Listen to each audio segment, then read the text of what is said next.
कलयुग के 5 ऐसे सत्य जिन्हें भगवान श्री कृष्ण ने पहले ही बता दिया था। महाभारत काल में पांचों पांडवों के मन में कलयुग के बारे में जानने की बड़ी इच्छा थी, इसलिए उन्होंने एक बार भगवान श्री कृष्ण से पूछ ही लिया कि हे वासुदेव, कलयुग में मनुष्य का जीवन कैसा होगा, मनुष्य के विचार कैसे होंगे और मोक्ष की प्राप्ति कैसे होगी। यह सब सुनकर भगवान श्री कृष्ण ने पांचों पांडवों से कहा कि मैं तुम्हें इसका सीधा उत्तर तो नहीं दे सकता, लेकिन तुम पांचों भाई जंगल में जाओ और जो कुछ भी वहां दिखे मुझे आकर विस्तार पूर्वक बताना, मैं तुम्हें उसका कलयुग में प्रभाव बताऊंगा। यह सब सुनकर पांचों पांडव जंगल में गए और उन्होंने वहां जो देखा वह देखकर वे आश्चर्यचकित रह गए। फिर पांचों पांडव श्री कृष्ण को बताया कि उन्होंने वहां क्या देखा। सबसे पहले युधिष्ठिर ने कहा कि हे वासुदेव, मैंने पहली बार 2 सूंड वाला हाथी देखा, ये मेरे लिए बहुत आश्चर्यजनक था। तब श्री कृष्ण कहते हैं कि कल युग में ऐसे लोग राज करेंगे जो दोनों ओर से शोषण करेंगे,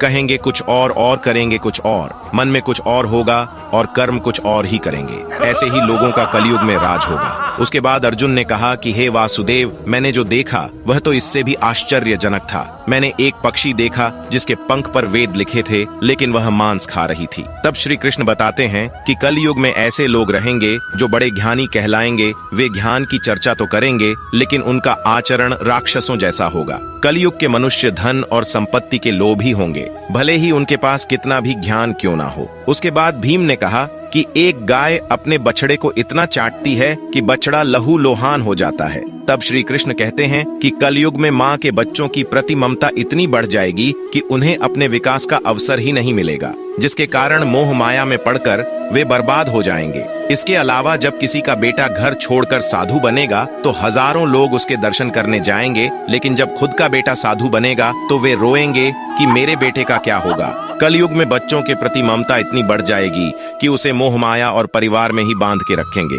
उसके बाद सहदेव ने कहा कि मैंने 7 कुएं के बीच में एक सूखा कुआं देखा, लेकिन यह कैसे हो सकता है। इस पर श्री कृष्ण कहते हैं कि कलयुग में मनुष्य फालतू की चीजों में अपना पैसा बर्बाद कर देंगे, लेकिन वह देखेंगे तक नहीं कि पड़ोस में कोई भूखा मर रहा है। इसके अलावा कलयुग में मनुष्य अच्छे अच्छे कपड़े पहनने, खाना खाने और घूमने में अपना सारा पैसा बर्बाद कर देंगे, लेकिन किसी के 2 आंसू पोंछने में उनकी कोई रुचि नहीं होगी।